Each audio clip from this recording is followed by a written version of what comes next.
mensahe sa awit higala nga si Jesus sa bagay nimog higayon sa imong kinabuhi.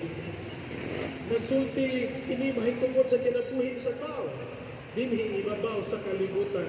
Nga kitang tanan mo sinati kitag mga kalisdanan, mo sinati kitag mga problema, mo sinati kitag mga suliran. Ang importante mga higala, dunay Dios nga imong masamti, dunay Dios nga andam nga mo sa buko nimo, andam mo dawat kanimo. Ang Dios nagtan-aw siya sa imong kasing-kasing, dili sa imong gibuhat mga higala.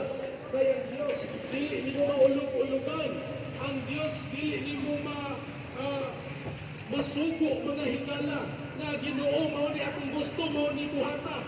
Ang Dios adunay pagtulutan o ang tao kinahanglan musunod, mununod sa iyang kabubuton mga higala.